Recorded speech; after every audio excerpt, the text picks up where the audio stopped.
শ্রীরামকৃষ্ণ পরমহংসদেব এবং রানী রাসমণির প্রথম সাক্ষাতের ঘটনাটি দক্ষিণেশ্বর কালী মন্দির প্রতিষ্ঠার ইতিহাসের সঙ্গে গভীরভাবে জড়িয়ে আছে।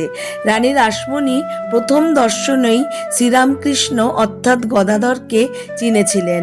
1855 সালে রানী রাসমণি যখন দক্ষিণেশ্বর কালী মন্দির প্রতিষ্ঠা করেন তখন তিনি এক যোগ্য পুরোহিতের সন্ধানে ছিলেন। অনেক খোঁজার পর শ্রীরামকৃষ্ণের বড় দাদা রামকুমার চট্টোপাধ্যায়কে মন্দিরের প্রধান পুরোহিত হিসাবে নিযুক্ত করা হয়। দাদার সঙ্গে তরুণ গদাধরও তখন দক্ষিণেশ্বরে এসে থাকতে শুরু করেন।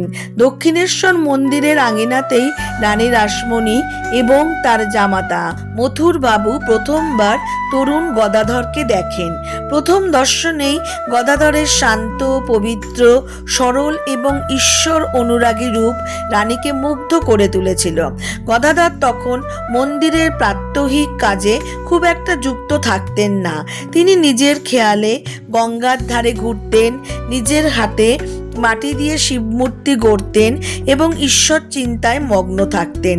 তার এই তীব্র বৈরাগ্য এবং ভক্তি দেখে রানী রাসমণি এবং মথুর বাবু বুঝতে পেরেছিলেন যে এই যুবক সাধারণ কোনো মানুষ নয়। রানী রাসমণি শ্রীরামকৃষ্ণকে প্রথম থেকেই শ্রদ্ধা করতেন, তবে তিনি যে সাক্ষাৎ অন্তর্যামী তা রানী রাসমণি একটি বিশেষ ঘটনার মাধ্যমে বিশেষভাবে উপলব্ধি করেছিলেন। একদিন রানী রাসমণি মন্দিরে বসে শ্রীরামকৃষ্ণকে শ্যামা সঙ্গীত গাইতে অনুরোধ করেন। শ্রীরামকৃষ্ণ ভাবে মগ্ন হয়ে গান গাইছিলেন, কিন্তু রানীর মন তখন গানের বদলে তার একটি বিষয় সম্পত্তির মামলা বা আইনি জটিলতার দিকে ঘুরে গিয়েছিল। হঠাৎ শ্রীরামকৃষ্ণ গান থামিয়ে রানীর গালে একটি চড় মারেন এবং বলে ওঠেন, কি এখানেও ওই চিন্তা? এই অভাবনীয় ঘটনায় মন্দিরের রক্ষীরা শ্রীরামকৃষ্ণকে শাস্তি দিতে উদ্যত হলে রানী রাসমণি তাদের তৎক্ষণাৎ থামান। তিনি বিন্দুমাত্র অপমানিত বোধ করেননি, বরং অনুতপ্ত হন। তিনি বুঝতে পারেন যে গদাধর সাধারণ মানুষ নন, তিনি মানুষের মনের ভিতরের গোপন কথাও পড়তে পারেন।